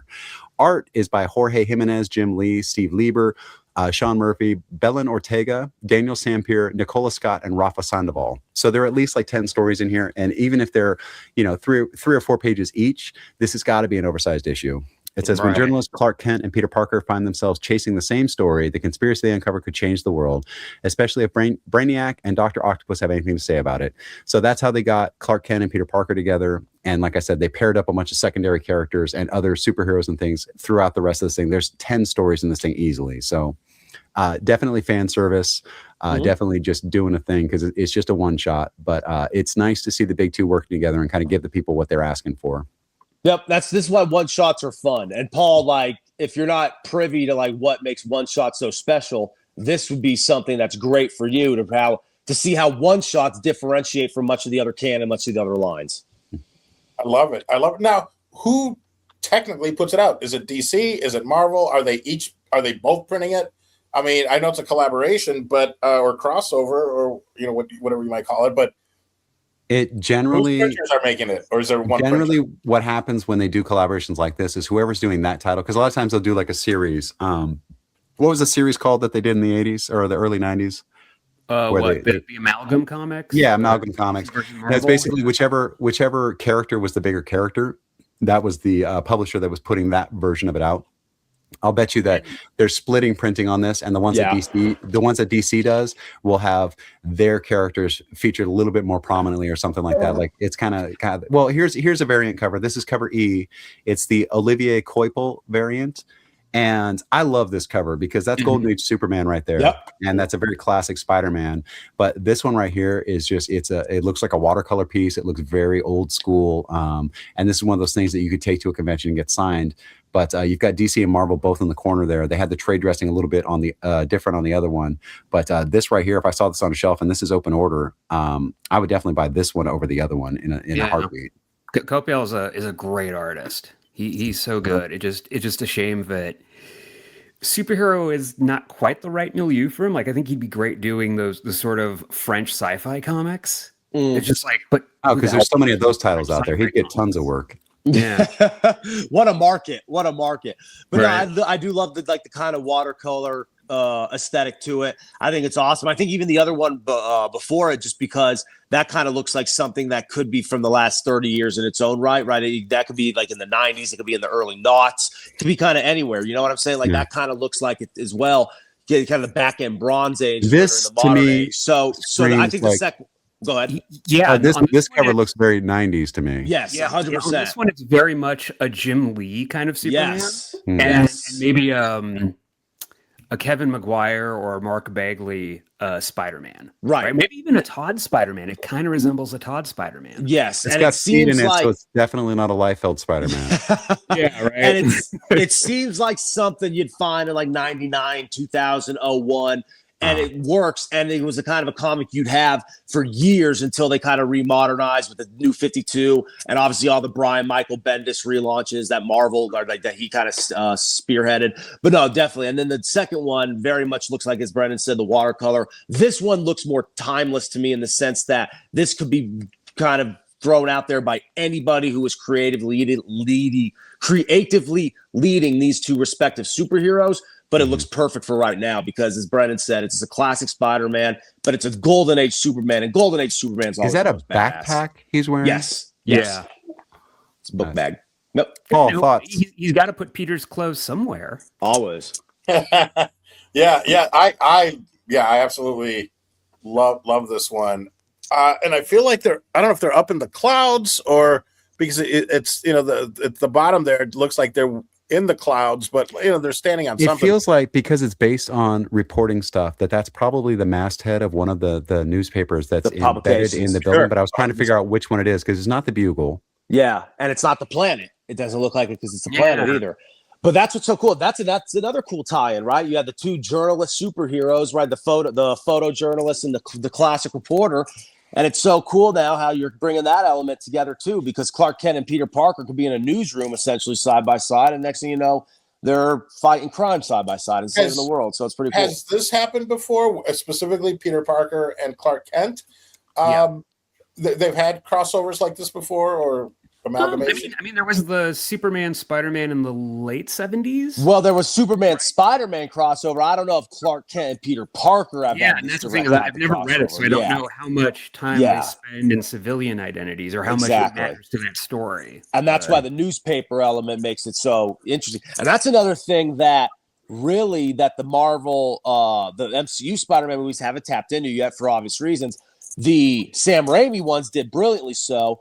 And I think James Gunn probably tapped into the newspaper side while also making it very modern at a time where newspapers are essentially, just a dying medium, but also making it relevant enough to have the Superman feel to it. I think that's an absolute hallmark of that movie. And I think it's an absolute hallmark of the Raimi films because you have to tap into the civilian life. If you don't, you don't have the duality needed for a good superhero movie. Yeah. I gotta point something out here because I was joking that I don't have any pants on. My wife just came and she closed the curtain because she works right over there. And she looked at me and she goes, "You really are not wearing pants." I am not. I'm not lying. I have no pants on. Post-convention Brendan. Yeah. No, and this is the way it's going to be for the next couple of days. I promise you. We're also having like a record-breaking heat wave for this time of the year in California. So it's like it is short pants weather. Isn't every summer? No, I'm not even wearing short pants. I'm wearing my chonies right now. That's it. It's literally no pants. I have no socks, no shoes. I don't even have the Birkenstock on right now. I'm wearing my underwear and this shirt and this hat. That's it. That's the entire outfit. Let's go. Next Post-convention, Brendan. It's confusing a little bit because it says Green Lantern number 33 on the cover. Okay. But this is solicited as a landmark number 600, which legacy numbering is from the start of the series. And they do this thing where they renumber it and they make it a number 1. But it's like either make it the legacy number and have it be number 600 or have it be number 33, in my opinion. So it's confusing, but this is the 600 issue, even though it says number 33 on there. It says there's a new Lantern standing poised to step in for Hal Jordan. So they are starting a new arc. You can see on there, the rise of Kyle Rayner starts here. They've got a new Lantern, and it says, in this special oversized 600th issue, Hal Jordan will be tested as never before. A new Lantern stands poised to step in should he fail. Hal embarks on a mysterious mission while Kyle Rayner finally moves back to LA and again takes up the mantle of, well, if that's not a new, that's a, no. Join Kyle as he finds a job, navigates traffic, and chases. So they tell you in the solicit, it's a new Lantern, and then they tell you, but it's an old Lantern. It's Kyle. But it's just Kyle. Yeah. Don't worry about it. Because Kyle is the Peter Parker of Green Lanterns. So he just keeps going back to it after he retires. He always keeps coming back to it. His life is always in shambles. He always needs a new job. I mean, I don't hate Kyle. I'm definitely not one of those heat guys. I like Kyle, but his story is repetitive. Well, it's funny because you say, and you bring up Peter Parker, and literally this morning, the Brand New Day trailer dropped. Pretty good trailer. But if you look at the comments, it's literally like, because if you see in the trailer, go see for yourself. It very much taps into that aspect of Peter Parker. And the comments are all like, a depressed Spider-Man is the best Spider-Man. We're wait, hold up. That statement rings true for Batman. That rings true for. Right? Yes, because they do their best work when they're in the PPs. We need our guys sad, and you know what? It's so funny as both you guys just kind of fleshed out there. This is Green Lantern in microcosm. It doesn't really bleep and make sense, but visually, our covers will at least look awesome because it's like a cosmic. It's like a cosmic explosion. We'll just throw a bunch of stuff out there. Yeah, this is an open order cover F by a Scott Public. Same exact thing. Even more so. It's an accelerated version of what we just saw. It ain't gonna make sense, but we're gonna throw it in your face anyway, and you're gonna say, "All right, that's kind of cool." This one though, like seriously, if this was 17 by 24, you would hang this on your wall. Yeah, that's pretty badass because this is the classic 1997 poster that they would sell at Spencer's. Yes. This is like when a Blackest Night or Darkest Night, when it became like the thing, everyone wanted every Green Lantern available because we all like the Green Lantern core aspect. So the more you could put out there, the cooler it is because it shows that this truly is like a coalition, an intergalactic coalition. And this kind of displays that. Again, the storyline may not make sense worth, jack shit, but basically the visuals will be awesome. Let me just name off every Green Lantern on there that I recognize, okay? Okay. Go for it. Yes. Yeah, none of them. Not one. Where am I supposed to get this autograph at a convention? I don't like it. Fair point. This is not an autograph situation unless they're going to get a silver or gold rose metallic to go over this, and they're going to be obscuring some of the art. You get it signed over Kyle because Brendan also bottom. So Brendan also just pointed out another classic like trope when it comes to Green Lantern fandom. Like, oh, bro, I love the Green Lantern Corps. They're so awesome. Name 5 of them. A lot of that's people also a little bit of gatekeeping. No, 100%. That's what leads me to the next point. It became a cool thing to like Green Lantern. So now you kind of have to puff your chest. It's exactly. But it's like if somebody came up to me and they said, "Bro, you saw Sublime? That's so cool. I love Sublime." And I was like, "Name 10 songs. Name 5 songs. Name the third album." That's such a jerk thing to do because if they say, "Man, I love that you love this and I love it too," I'm just happy they loved it. Well, it's like 100%, and it's like Nirvana fans. I'm all like, because at one point I was all like, "Oh, you have the little smiley face shirt named, 3 of their songs, other than Smells Like Teen Spirit." Now I'll give you crap if you say you like something. And I'll be like, "Well, what about this?" And you don't know the answer. I give you shit for it because you said it. But that's just friendly banter. That's not actually actively excluding somebody or trying to make somebody feel bad because they're not as big of a nerd as I am, or they have to earn their way in. Dude, these giants, the 2010, 2012, 2014 giants. In the middle of the 2010 season, I would challenge anybody to name 5 giants because there's the 2 that everybody knows, and then there were 17 that only Giants fans knew. 100%. Because we're watching the games every week. 100%. It's a different type of appeal because you may be a diehard, you may be a casual, you may be someone who just picked it up, but you're also you're making them earn their way in. And if you're doing that, it's not an inclusive fandom. So I get the idea of it having to be genuine because you don't want anyone in there just kind of picking up or leaving your fandom. That's what a lot of times pro wrestling fans get a little sensitive about. But at the same time, if they're giving it a try for the first time ever, why exclude them? Because that's what you've been hoping for. I gave Paul his flowers earlier because if Paul has a question, I'm going to answer it right off the bat. I might give you a little I would still answer a question for you, but I might give you a little shit for it because, hey, we've been doing this for a minute. But there's a different level. It's like milk and meat. And it's like if you want to get into the nuts and bolts of something, talk to somebody who's at the same level or whatever. Don't talk down to somebody because they haven't read all 1107 issues of DC. And people, when I'm doing like sports type stuff and I meet someone for the first time, they're like, "I'm not a big sports fan." I'm like, "Dude, that's fine." It doesn't even I could even have a conversation with someone. All the people I meet at the convention space, a lot of times they don't even know I come from sports media. I'm like, I do not need to talk sports with you to have a connection. Yeah. This is a lot of words to say. Don't be an asshole. People like what they like and leave them alone. Yeah. Amen. So anyway, the Green Lanterns that I recognize on here include Kilowog, Alan Scott, Guy Gardner, Jade, Arisia. Oh, there is Guy. Okay, I do know Guy. Okay, go ahead. Yeah, Guy's there. Jessica Cruz, Simone Boz, Nort is actually on this cover. Tomar Ray. Where's Nort? I don't see Nort. He's next to Jessica Cruz. She's right above Hal. Oh, there we go. Yeah, okay. Right, and then there's Nort kind of behind her. Let's see who else. Arisia is kind of down at the bottom. Kyle, Far Sector Green Lantern. I can't remember what her name is. Paul was asking where to sign it. It's right in that bottom right corner, right on the bottom margin with a gold pen. Yeah, that's where it is. That's exactly where the signature goes. Or just right over Kyle's face. You could do that too. Got it. Thank you. Nice. Okay. Next one up. And this one is interesting. And the reason why I put this one in is because it's Fantastic Four, but it's Fantastic Four First Foes. And if you look at the likenesses here, this is based in the cinematic universe instead of the comic book universe. So it's a comic based in cinema, which is an interesting twist because it doesn't happen like that a lot. It says, return to the universe of the legendary film in a first of a series of specials. On Earth 828, a cosmic mishap has transformed well, we know that part. Okay, one person isn't happy about things. He's known as the Mad Thinker, and he's determined to get his proper due by turning the city of tomorrow against its heroic patrons. So again, this is one of those things I think that they're doing not just in connection with the film, but they're trying to get more readers of the comic by putting it out there. Like, you saw the film, here's something very familiar on the cover. There's the dude that everybody loves. America's Uncle is right there on the cover. Pick this one up, and then maybe they start reading some of the other Fantastic Four stories or some other Marvel stories. Yep. Also, I like that this cover feels like it's an in-universe item too. Like it's that 60s Marvel logo that they had for the movie. It says authorized by the Future Foundation. Like, it would be kind of cool if this is also meant to be an artifact from Earth 828. 100%. And it looks like it could either be that, or it looks like something Marvel would release right before the movie came out, like almost a year ago, as promotional like tie-ins, right? And it truly looks like, much like how we've seen in more recent, we see it like Logan, right? How Laura has the old X-Men, like Claremont looking type of comic, right? It's kind of like that element to where it's in universe, even if it's actually showing the people, as Erik just said, in what is now going to be a huge part of the movies moving forward. Yeah. Next up is a little bit of an offshoot from what we normally cover, but we know who Mark Spears is. He does the Universal Monsters and stuff. He's really, really famous for doing monster comics. So he's doing his own here. This is called Midnight Man with a K.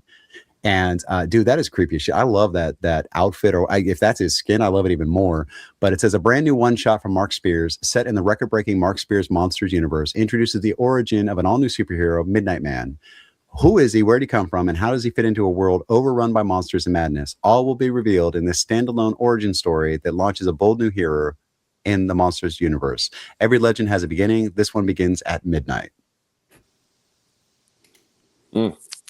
Mark Spears just does great kind of headshot images. Just spectacular. Every time he does an alternate cover or variant cover for Thundercats, like that's the one that I run, because it just looks awesome every time. And this looks amazing. Look at this face, because that is a weathered face. That's a face that's seen some shit. That's some face that is just fed up to here with it and is about to do something about it. That is the weird uncle at the baseball game that somebody's about to get their ass whooped.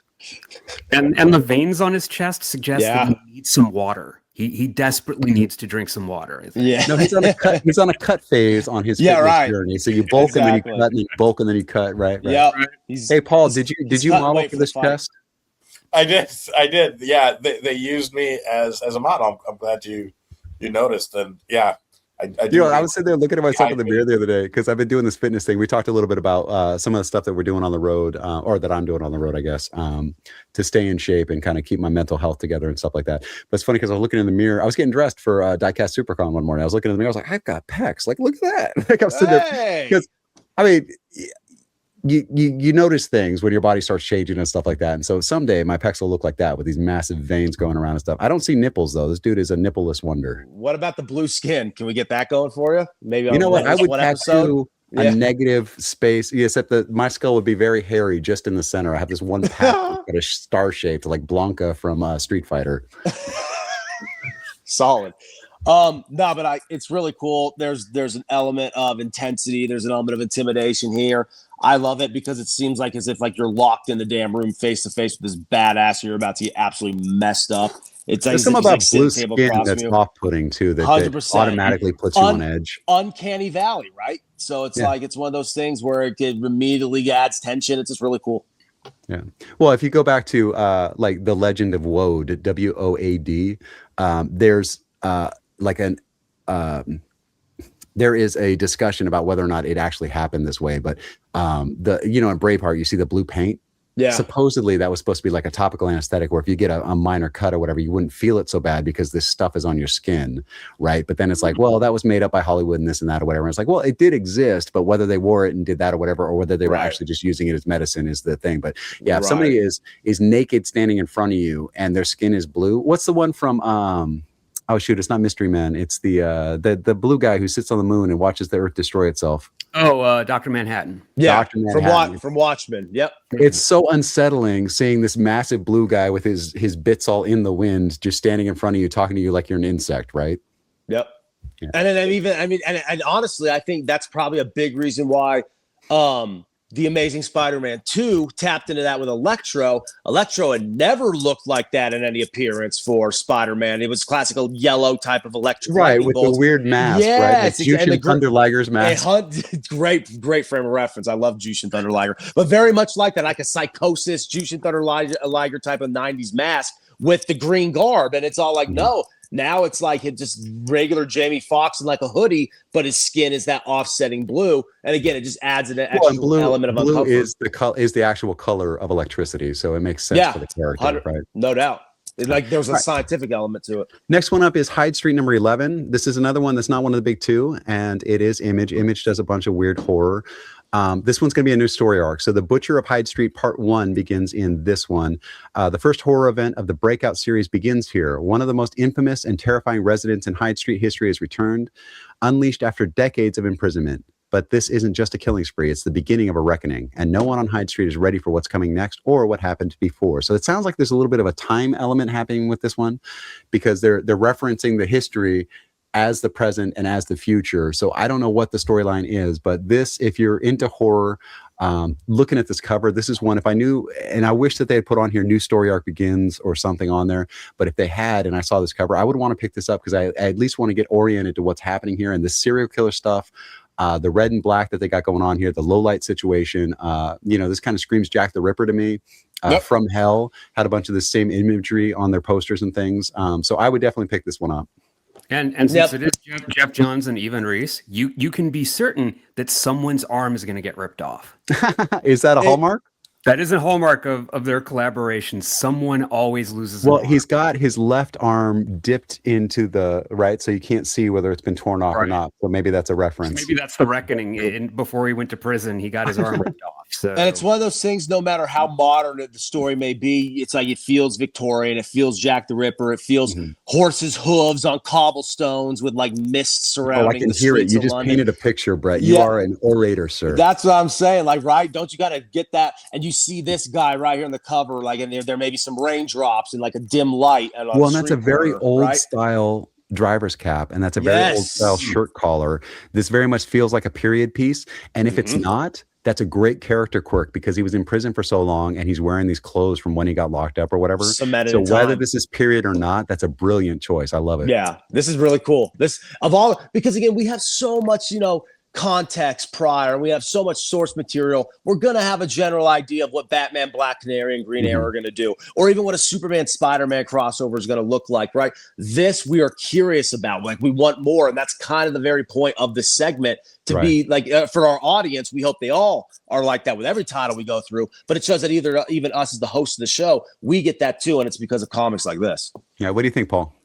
I love it, and it's and especially Brett's great description. I've been watching Young Sherlock, which is a new show on Amazon Prime, and it's fantastic. And it's 1870s, or I'm guessing it's around this, same time period. But yeah, it's just that cover stirs that imagery, and I would pick it up. It's probably not everything that I would normally go for, but it is very interesting. And now knowing a little bit of backstory, I'd love to definitely pick it up. Well, and it's funny that you say it's not something you normally pick up. One of the things that I really love about editing reviews is that I get to read the sci-fi nerds' views on a new sci-fi thing that came out, and I get to read the kaiju guy talk about kaiju and all the stuff that they love.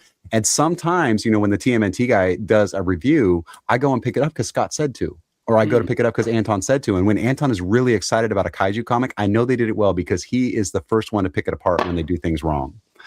So seeing things and being exposed to things through other people's opinions that are super into that fandom is a really great perk of my job, as I learn things about genres that I wouldn't normally read. And then we have these Christmas like giveaways and stuff where people send you books that they think you're going to like that are not necessarily things that you would buy. It's something that they think that you're going to buy, or they think that you would like if you just got exposed to it. So it's a lot of fun I'm uniquely positioned for that type of stuff. Right.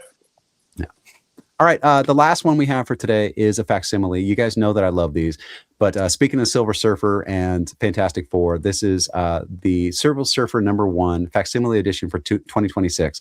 Right away, I can tell you that this would annoy Johnny because nowhere on this cover does it say that it's a facsimile. It's got the original trade dressing on it. It's got the Comics Code endorsement on it because there was a time when you couldn't sell a comic that had certain things in it, and those things, some of them are reasonable, some of them just aren't. So it had to be approved by the Comics Code Authority. But this is very much a version of the original cover. It doesn't show on there that it's a facsimile, but I love that these are available because not one of us is going to be able to afford the actual Silver Surfer #1. That thing's got to be in the 5-digit price range or whatever. And I just love that kids can get their hands on it and get the very first origin story of Zen La on his home planet. Or is he gendered? Because they did a female one at one point too, didn't they? Yeah, this Zenlaw is the planet, right? Because he's Norn Rat. He's gendered, Brendan, and then they did, and now the current version, Shayla Ball, right? Shayla Ball, yeah, she's in the movie recently. She's a woman, a female. He's a male. Okay, but yeah, originally he's got no parts because I'm pretty sure he's naked there, right? No, yeah, essentially. Kirby was all about that high-waisted underwear. Oh, he does have trunks on. He does. Yeah, right. It does look like trunks, right? That looks like it might be a belt, right under where his navel would be if he was human, right? And then as later versions went on with like the cartoon and stuff like that, animated series, 90s versions like Infinity, like Jim Starlin, Infinity Gauntlet, then it wasn't as prominent. But Kirby definitely added the trunks. Yeah. Now I love that this entire character, the origin story was like, well, the kids are surfing, they like surfers, let's make a surfer character. And then they went back and described all these things or whatever, but literally they were just trying to sell the copies by putting a surfboard on the cover, however they got there. I can't wait to buy it. I can't wait to buy it and then go harass Johnny with it, like, hey man, I picked up a #1. No, you should take it into Johnny's shop and be like, listen bro, I know what I've got, don't lowball me. I know what I got. Except, there is actually an obvious marker that it is a facsimile without saying it. Okay, let me see. I spotted it. It's right next to the #1 is a rated T, which would not have been you're right in the 60s. So trained eye. There's an answer to Steve's objection. Wait, let me get my good glasses on. Do you guys know who was it? Joe Satriani? Do you guys know anything about Joe? Yeah, he had Silver Surfer as a cover on one of his albums. Yeah. What was? Do you guys know anything about that? The connection? I just remember seeing. Well, Silver Surfer was big with like a lot of like musical movements, and so when he started getting big, like psychedelic movements and stuff like that. That the characters, it's almost like a Boba Fett. The character's reputation is bigger than his actual appearances are in a lot of comics, right? Boba Fett has such a limited role in Star Wars in the grand scheme of things, but the mystique of the character is so badass, we want more. Silver Surfer is in many ways the same thing. So any t-shirt, any branding, any video game, any album appearance, any cartoon that they could get Silver Surfer out there on, in addition to the occasional comic or crossover event, they always like to because he had that mysterious badass element as Galactus's herald. So here's the answer. Satriani had never heard of the Silver Surfer, but his 1987 album was called Surfing with the Alien. It was originally called Lords of Karma, but a British music journalist was like, that's dumb. Have you thought of Surfing with the Alien? And then this is an interview from Den of Geek, so I want to give them credit that they got this information. He loved Jim, the British music journalist, loved comic books, and lived right down the street from Marvel in New York City at the time. Just by chance, a funny conversation about an interview that ended badly.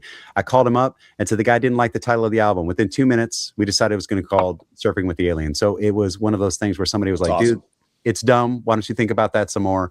And then he went home and he did, because it turns out it was dumb. And that was the connection. So that is a really cool piece of trivia that I had no idea about. Now I'm looking at the cover. It's a dope ass cover. Oh yeah.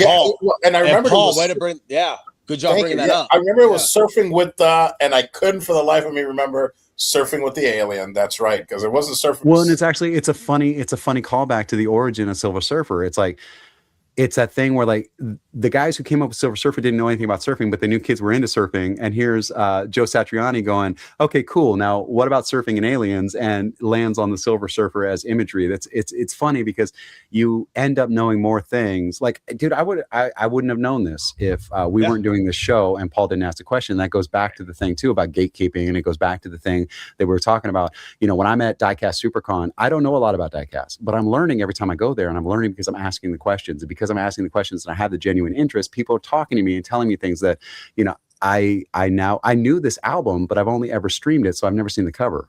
And it shows again, like what I mentioned earlier, turns out it's a clearly identifiable sign that it's about a culture. Each person has their thread. It may not be the same type of thread someone else has. And you weave this tapestry together, and you get someone who doesn't know that much about, you know, Nor and Rad, but he knows about Satriani, and next thing you know, he's getting the references. And now, you know, you have kids now who don't know about this stuff, but they just watch their own version of Silver Surfer against, you know, with Galactus in the big screen. So now that's going to be their version of it. So it's just, it's rinse, wash, repeat. That's what's so cool about it. Well, and that whole thing we've talked about before, where it's like the Thundercats don't look like my Thundercats. And it's like, well, yeah, you're not a kid. They're not marketing it to you. So shut up and sit down and let the kids enjoy the thing that's made for kids. It's their time. And speaking of time, isn't it right around now the time that Paul Vato? You know what? I could use a bathroom break, so let's go ahead and go to Paul's 30-second promotion spot. Oh my God! Thank you guys so much. It's always a pleasure to thank you to do the show with you guys. But more importantly than that is to actually promote what I have to promote, because you know they do call me the human promotion machine, and I'd like to get to it right away and let people know, hey, just go to paulvato.com. And from there, you can find everything else I'm doing. Yo, what's up, man? Whether it's Vato Coin. Yeah, I'm about wrapped up with the show. Just a total waste of time at this point. But, you know, I mean, the guys are pretty cool. Yeah, it's all good. Yeah. I hear background music, and I haven't talked about my show that's coming out in Hollywood. Yes. Comedy Chateau, April 3rd. I mean, there's a lot more things, too. I'm gonna try and sell this Naomi autograph for me. Schlitzie the Pinhead was the original, right? She was, it was a dude, but he liked wearing dresses. So they would get him like these moo-moos, and he'd walk around, you pay a nickel, you go see Schlitzie the Pinhead. I mean, I don't know if people can hear me over all the talking, but yeah, make sure you get yourselves out to Milwaukee, visit Milwaukee. Great restaurants, the people are wonderful.